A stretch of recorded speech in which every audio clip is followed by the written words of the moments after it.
오늘 우리가 방금 읽었던 출애굽기 14장의 내용은 저희들이 잘 알고 있는 홍해 앞에서 물이 갈리게 되고 뒤에 쫓아왔던 애굽 군대가 물에 수장되고 또 이스라엘 백성들은 구원을 받게 되는 놀라운 출애굽 이야기의 홍해 사건입니다.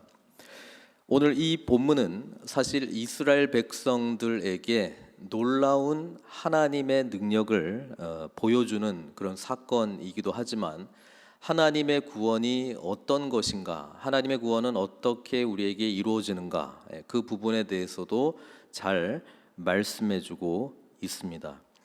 어제 본문에서도 우리가 살펴보았습니다마는 애굽의 군대가 이스라엘 백성들을 추격해 오고 있었습니다.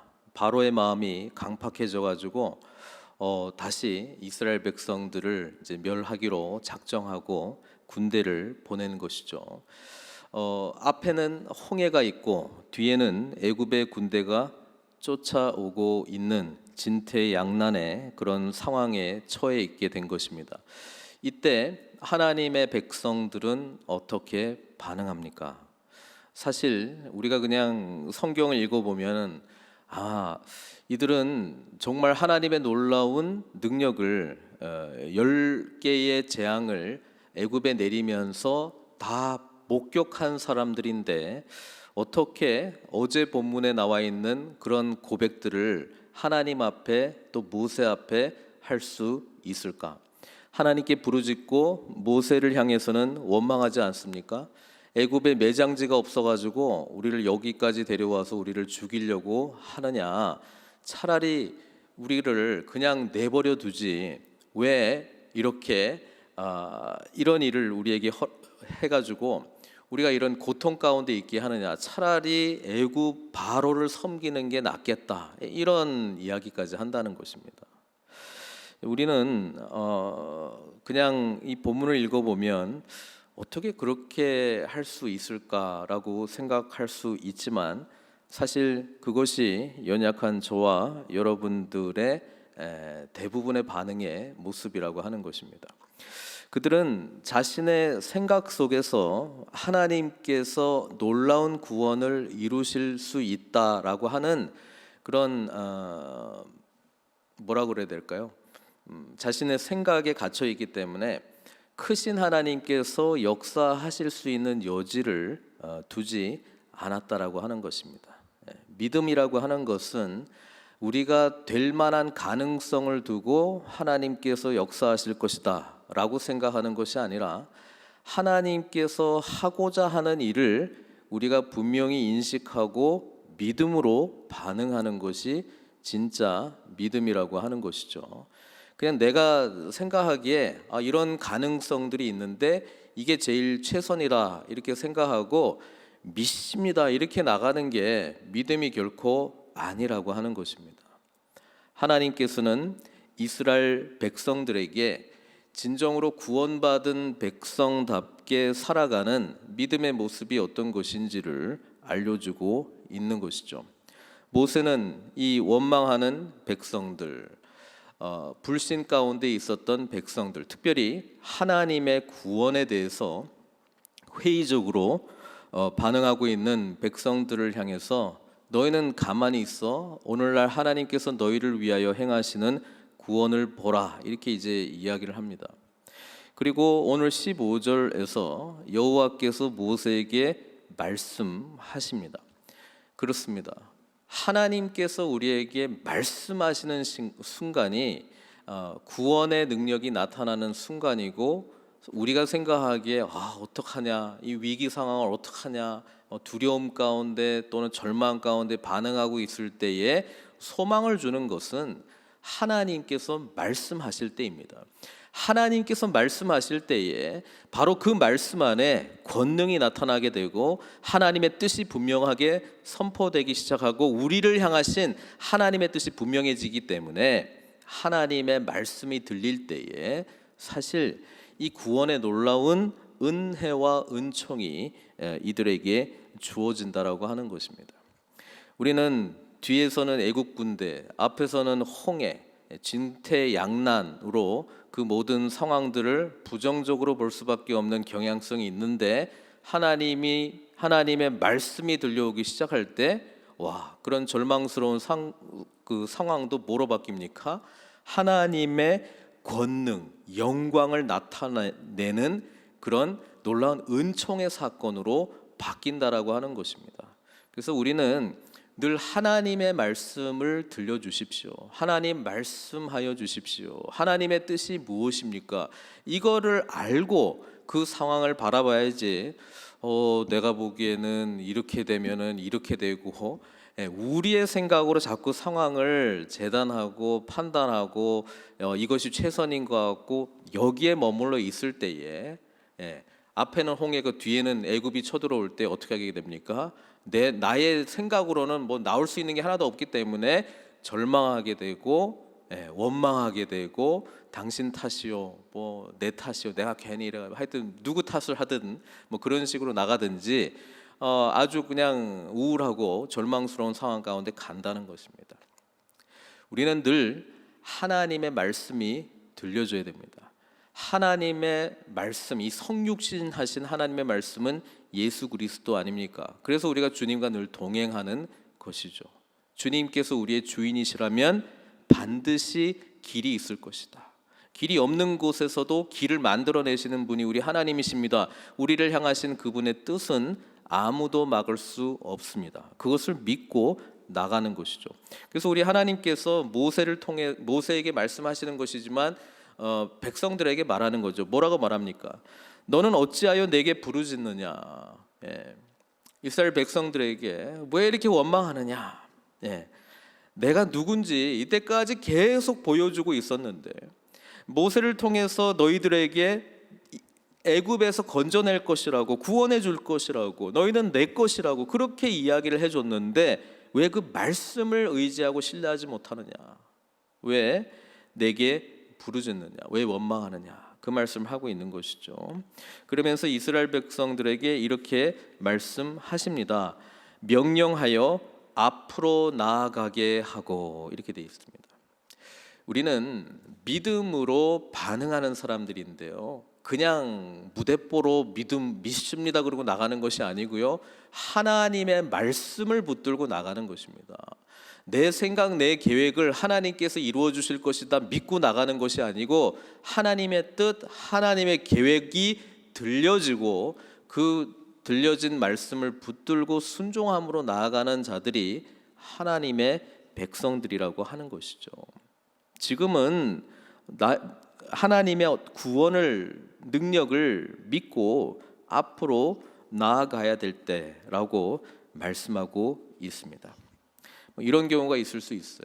우리가 간절히 하나님께 원하는 그 기도의 제목들이 있을 수 있어요. 근데 그 기도의 제목들을 하나님께서 응답해 주실 거라고 믿고 계속 이렇게 기다리고 있을 때가 있을 수 있습니다.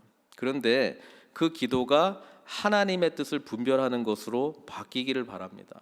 그리고 그 하나님의 뜻이 분명히 들려지기 시작할 때에 믿음으로 하나님 앞에 반응하시기를 바랍니다. 내가 원하는 방향으로 나아가는 것 같지 않다고 계속 머물러서 하나님 앞에 더 부르짖는 것이 아니고, 주님의 뜻을 알게 해달라고 기도하시고 그분의 말씀대로 순종하는 것이 하나님을 주인으로 모시고 왕으로 모시고 살아가는 백성들의 온당한 반응일 것입니다. 하나님의 말씀 무엇입니까? 모세를 통해서 정말 불가능한 일을 지금 하는 거잖아요.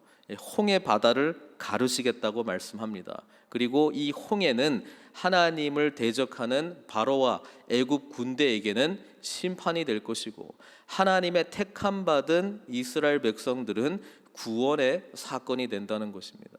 홍해가 동시에 심판이 되기도 하고 구원이 되기도 합니다. 근데 우리는 알잖아요. 이 이스라엘 백성들이 뭐 애굽의 다른 사람들보다 자격이 있어서, 그들이 구원받을 만한 그런 자격이 있어서 하나님이 구원해 주신다기보다도 하나님의 전 인격적인 택하심, 그렇죠? 아브라함과 맺은 그 신실한 약속을 하나님께서 성취하시기 위해서 이스라엘 백성들을 구원해 줬다라고 하는 것입니다. 그래서 구원받은 우리는 늘 자격 없음에도 불구하고 구원해 주시고 택해 주신 우리 하나님께 대하여 감사하는 마음으로 가야 되는데, 이스라엘 백성들은 그 하나님을 아직 온전히 모르기 때문에 자신의 생각 속에 틀에 갇혀 가지고 원망으로 반응하고 불신앙으로 반응하고 있음에도 불구하고 우리 하나님은 구원해 주십니다. 그렇죠? 하나님의 구원의 은총이 먼저라고 하는 것입니다. 자, 우리 하나님께서는 이것을 통해서 뭘 하시겠다고 17절 18절을 이야기하고 있냐면은 병거와 마병으로 말미암아 영광을 얻으리니, 애굽에 대한 완전한 하나님의 심판을 통해서 또 홍해를 가르고 이스라엘 백성들이 통과하게 하는 그런 놀라운 능력을 통해서 영광을 얻을 것이다. 그러면서 이 사건을 통해서 애굽 사람들이 나를 여호와인 줄 알리라. 계속해서 우리 10개의 재앙을 통해서 반복적으로 나왔지 않습니까? 바로가 처음부터 물었습니다. 여호와가 누구이기에? 우리 하나님께서는 내가 누군지 보여줄 것이다. 근데 이 홍해 사건이 나타나는 것은 심판하시는 하나님이시기도 하고 구원하시는 하나님이시다라고 하는 것을 보여주시는 것이죠. 구원은 오직 여호와께 있다라고 하는 것을 알려주시겠다고 말씀하십니다. 그래서 19절에 이때까지 구름 기둥이 이들을 인도해주고 있었는데 그 구름 기둥이 이제 뒤로 가는 거예요. 그렇죠? 뒤로 가서 19절에 보니까 그 뒤로 가서 20절에 애굽진과 이스라엘 진 사이에 이르러 서니 저쪽에는 구름과 흑암이 있고 이쪽에는 밤이 밝음으로. 하나님께서 이제 그 구름 기둥으로 애굽 사람들이 이제 흑암이 되게 해서 아무것도 보지 못하고 이제 우왕좌왕하게 만들고 있고, 이스라엘 백성들은 빨리 이제 홍해를 건널 수 있도록 이렇게 지켜주고 있는 것이잖아요. 근데 여기서 하는 우리 하나님의 역할을 보면은 이 빛과 어둠을 나누고 있습니다. 그렇죠? 하나님의 구원의 은혜를 입은 자들은 빛의 자녀가 되는 것이고, 하나님의 심판, 하나님의 구원을 받지 못하는 자들은 어둠 가운데 있는 것을 말씀해주고 있습니다. 또 동시에 지금 하나님께서는 뭘 하고 계시냐면, 제가 그 출애굽기 설명하면서도 우리 그 10개의 재앙 가운데 하나님께서 이 창조, 새로운 창조를 구원받은 백성들을 향해서 이루시겠다고 말씀하고 있는데, 사실 지금 빛과 어둠을 나눈 내용은 우리가 창세기 1장에 하나님께서 천지를 창조하시고 난 이후에 제일 먼저 하신 게 뭐예요? 우리 창세기 한번 볼까요? 창세기 1장 1절에서 5절 보면 태초에 하나님이 천지를 창조하시잖아요.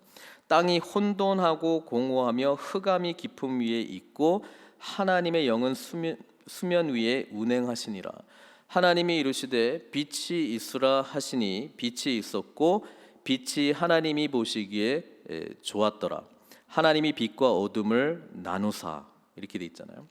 지금 창세기 1장에 나오는 첫날에 하나님께서 창조하셨던 빛, 그 빛이 나오면서 동시에 이제 어둠과 빛이 이렇게 갈리게 되는 그 사건을 지금 홍해 앞에서 이 구원의 능력을 나타나는 이 사건 앞에서 하나님께서 애굽 사람들과 이스라엘 사람들을 이렇게 쫙 나누고 있잖아요.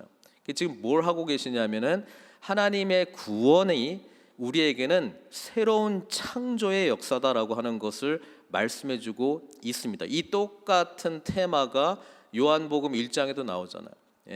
태초에 계신 그 말씀이 하나님이신데 그 말씀이 성육신하여 우리에게 오셨는데 세상을 향해서 뭐라고 이야기합니까? 어둠. 그리고 예수님은 참 빛이라고 말씀하고 있잖아요. 그리고 그 빛이 비쳤는데 그 빛은 생명인데 사람들이 세상이 알지 못하더라. 어둠 가운데 있는 자들. 그러니까 우리는 구원을 받을 때 바로 어둠 가운데 있었던 존재들이었습니다. 그러나 예수 그리스도의 은혜로 우리는 빛의 자녀가 된다라고 하는 것이죠. 왜냐하면 예수 그리스도께서 참 빛, 생명의 빛이시기 때문에 그렇습니다. 그러니까 하나님께서 그렇게 지금 이 출애굽의 과정 속에서 첫날에 창조하셨던, 그렇죠, 어둠과 빛이 나누게 되는 그 일을 이스라엘 백성들과 애굽 사람들을 가르면서 보여주고 있고요. 두 번째는 뭐냐면은 21절에 보면은 이제 모세가 드디어 바다 위로 손을 내밀잖아요. 그 여호와께서 큰 동풍이 밤새도록 바닷물을 물러가게 하시니 물이 갈라져 바다가 마른 땅이 된지라. 둘째 날에 그 궁창을 창조하시고 셋째 날에 우리 하나님께서 어떻게 하세요? 물과 육지를 나누십니다. 그렇죠? 창세기 1장 9절에서 10절에 보면은요, 하나님이 이르시되 천하의 물이 한 곳으로 모이고 묻이 드러나게 하시니 그대로 되니라. 하나님이 묻을 땅이라 부르시고 모인 물을 바다라 부르시니 하나님이 보시기에 좋았더라. 그러니까 지금 계속해서 창세기에 하나님의 창조의 그 주제를 지금 여기서 지금 가져오면서 하나님의 구원은 새로운 창조다, 그런 이야기를 지금 말씀해주고 있는 것이죠. 그래서 그냥 홍해 사건이 이런 의미를 담고 있다라고 하는 것입니다. 또 여기에 큰 동풍이 불어오잖아요. 여기서 이제 그 원어를 보면은 동쪽 바람이거든요. 이스트 윈드. 여기서 바람은 그 창세기 1장 2절에 땅이 혼돈하고 공허하며 흑암이 깊음 위에 있고 하나님의 영은 수면 위에 운행하시니라라고 할 때 이 영, 루아흐라고 하는 그 히브리 단어인데요, 이 같은 단어란 말이에요. 바람이라고도 번역이 될 수도 있는데 하나님의 영으로도 때로는 번역이 되거든요. 그래서 이 동풍이 불었다라고 하는 것은 사실 이 혼돈 가운데에 바다가 늘 혼돈, 또 하나님의 어떤 대적한 어떤 그런 세력으로 나중에 그런 이미지들이 나오게 되는데요, 하나님께서 이 바람을 부르면서 뭐예요? 이 창조의 그런 놀라운 역사를 의미하기도 하지만 하나님께서 이 그 루아흐의 바람을 불어주면서 뭐예요? 새로운 구원의 길을 걷게 되는 이스라엘 백성들에게 새로운 생명, 또 구원의 은혜를 주시겠다라고 하는 것을 말씀하고 있는 것입니다. 그래서 이 모든 사건들은 이스라엘 백성들은 그냥 와 놀랍다라고 이렇게 그냥 경험하고 그냥 나아가고 있는 것인데, 창세기와 연결이 되고 또 나중에 오실 우리 주님의 구원의 역사와도 아주 밀접한 관계. 어떻게 보면은 구원해 주실 우리 예수님께서 어떤 구원을 우리에게 주실 것인가에 대한 예표적인 사건이 되는 것이죠. 이사야 선지자는 이 본문, 그러니까 이 출애굽의 이 이야기를 가지고 이렇게 이야기를 합니다. 이사야 43장 16절에서 19절까지의 말씀인데요, 우리 이사야 선지자가 회복에 대한 예언의 말씀을 이렇게 합니다. 나 여호와가 이같이 말하노라.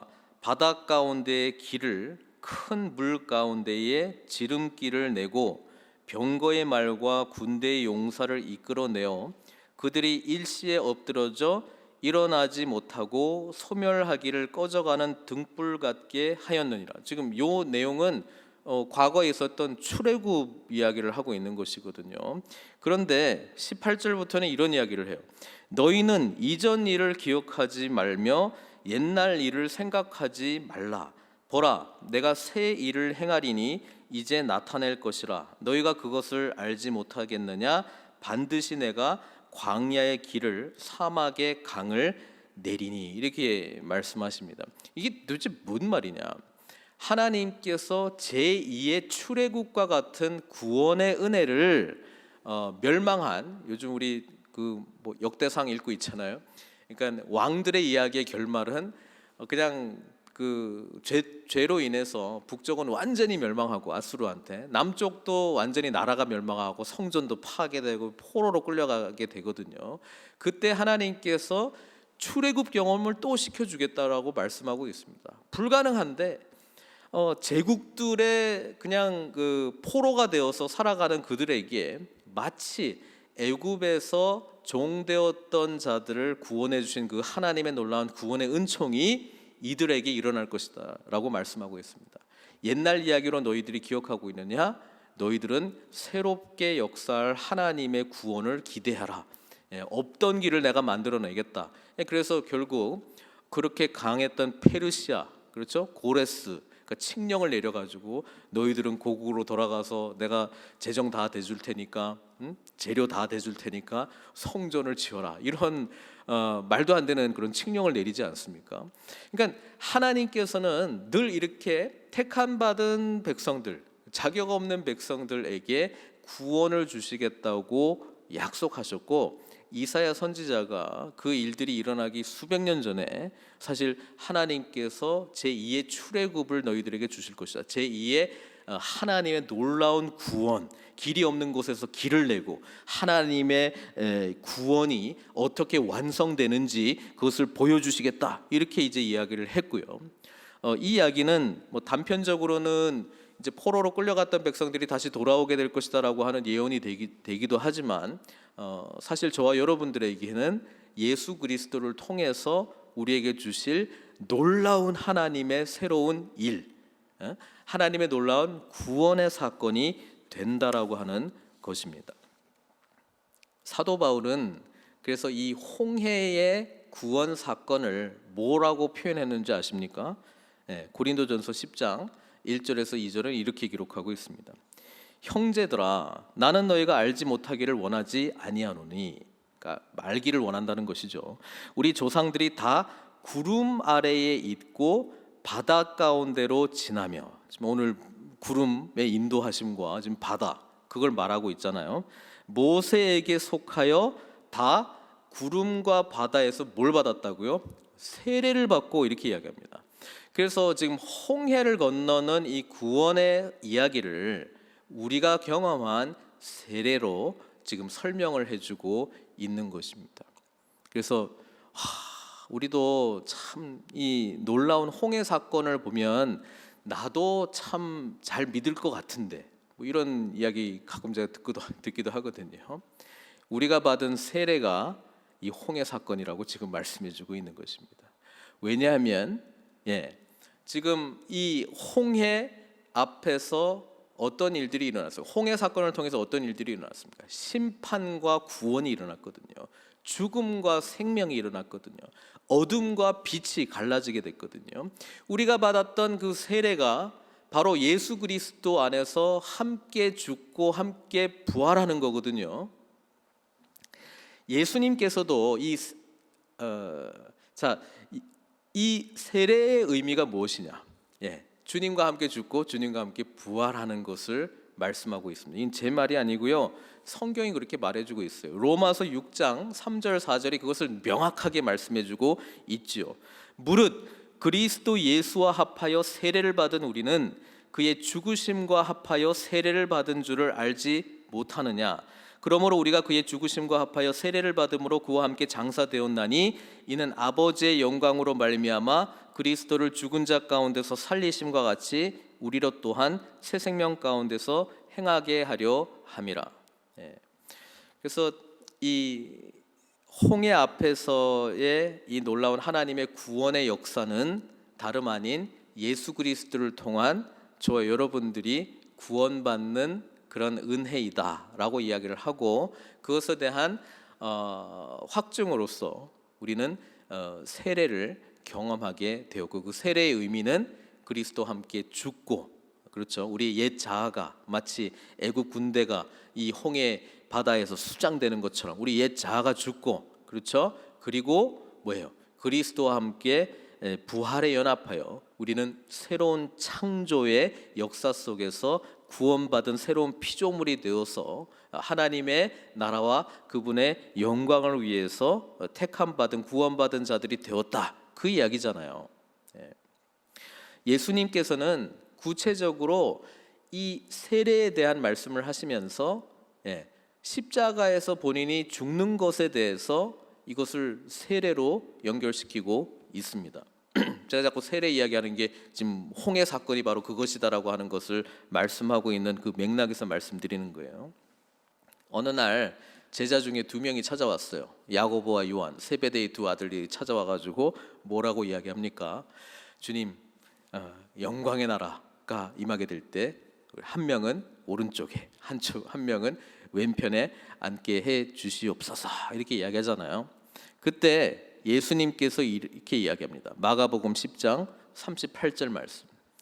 예수께서 이르시되 너희는 너희가 구하는 것을 알지 못하는도다.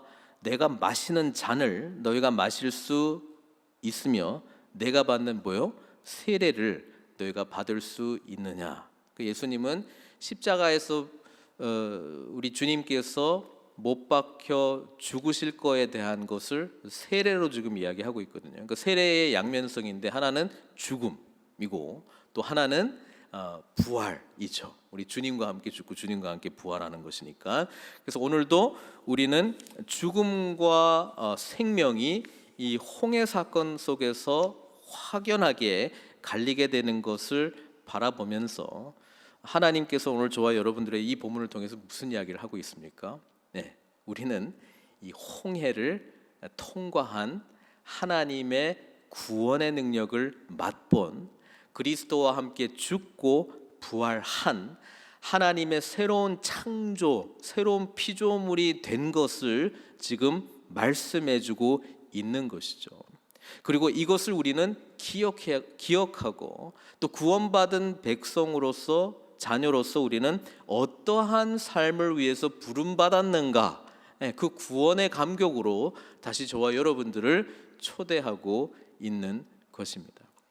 하나님은 이 구원의 은혜를 위해서 이때까지 신실하게 기다리셨고, 그리고 그 때가 되었을 때에 이스라엘 백성들, 종되었던 이스라엘 백성들을 구원해 내셨습니다.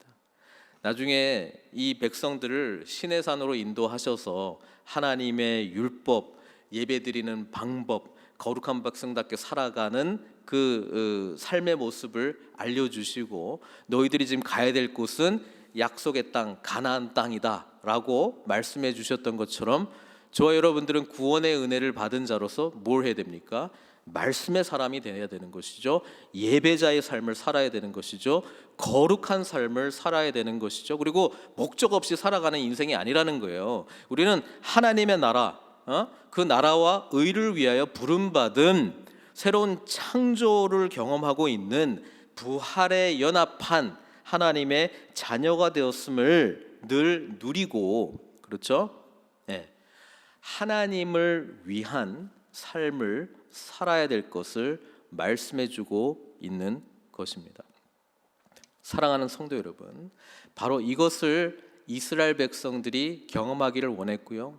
나중에 시내산에 올라갔을 때 우리 하나님께서 자기 자신에 대해서 어떻게 소개합니까? 나는 너희를 애굽 땅 종되었던 집에서 인도하여 낸 너의 하나님 여호와니라, 그렇게 말하고 있잖아요. 나는 구원의 하나님이시다, 그렇게 말씀하고 있잖아요. 그러니까 우리를 구원하신 예수 그리스도를 만나는 것이 저와 여러분들이 이 홍해 사건을 날마다 경험하는 것이고, 그 은혜를 진정으로 아는 자는 뭐예요? 전능하신 하나님의 권능 아래에서 능력 있는 삶을 살 수 있다는 것입니다. 홍해 경험이 없으면 어떻게 될까요? 하나님의 역사 보기는 봤는데 홍해 앞에서 원망할 것입니다. 애굽에 매장지가 없어서 우리를 여기까지 인도했냐? 내가 말하지 않았냐? 그냥 날 가만히 내버려 두라고. 내가 알아서 살았으면 다 잘 살았을 것 같은데 괜히 하나님의 어떤 이런 거 알려줘가지고 인생이 그냥 피곤하고 말이야. 죄에 대해서 맨날 생각하게 되고. 아직 구원의 은혜를 제대로 경험 못한 거예요. 아직 홍해 앞에서 절망스러운 상황, 내가 보기에 절망스러운 상황이죠. 그거 나타났을 때에 여호와 누구신지 하나님의 영광이 드러날 것이다, 그런 인식 없이 맨날 우리에게는 이런 일만 일어나는 건가, 이렇게 이제 그냥 자기가 그냥 결론 내려버리고, 오직 예수 그리스도와 함께 죽고 부활한 그리스도의 세례를 받은, 그렇죠? 하나님의 진정한 구원의 의미를 아는 자만이 감격과 감사와 정확한 목적과 방향을 두고 살아갈 수 있습니다. 사랑하는 성도 여러분, 어떤 상황 가운데 있을지언정 말씀하시는 하나님의 음성에 귀 기울이십시오. 우리를 구원해 주신 그 은혜 가운데 사로잡히십시오. 그리고 하나님께서 선하게 우리의 삶을 인도해 주시고 보여주시는 곳, 하나님 나라의 완성을 향해서 전진하며 달려가는 저와 여러분들 되시기를 주님의 이름으로 축원드립니다. 이 시간 같이 기도하도록 하겠습니다. 오늘 출애굽 이야기 중에서도 홍해를 건너는 이 놀라운 사건은 저와 여러분들에게 세례를 통해서 예수 그리스도의 구원을 경험함으로 이루어진 사건입니다. 여러분, 그 은혜를 충만하게 누리시기를 바랍니다. 그럴 때 우리는 어디를 향해서 가야 될지, 어떻게 살아야 될지, 무엇을 위해서 내가 존재해야 될지가 선명하게 드러나게 될 것입니다. 그것이 선명하지 않으면 홍해 앞에서 하나님의 영광과 능력은커녕 좌절하고 내 생각과 내 틀 안에 갇혀서 절망하거나 원망하는 삶을 살게 될 것입니다. 그것이 아니라면 하나님의 말씀이 들려지게 해달라고, 하나님의 구원의 감격이 나를 사로잡게 해달라고, 십자가에 죽으시고 부활하신 주님과 동행하는 삶을 살게 해달라고 그렇게 간절히 기도하는 시간 되기를 바랍니다.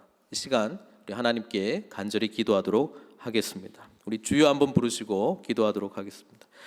주여, 사랑의 하나님 아버지, 감사합니다. 오늘 출애굽의 이야기, 홍해를 건너는 이 사건 통해 예수 그리스도께서 우리를 구원해 주신 그 놀라운 구원의 은총을 다시 한번 기억하게 해주시고, 아버지 하나님, 이 구원의 감격으로 하나님께 늘 영광 돌리는 저희들의 삶이 될 수 있도록 축복하여 주시옵소서. 모든 것 주님께 의탁드립니다. 홀로 영광 받아 주시옵고 예수님의 귀하신 이름으로 기도드리옵나이다.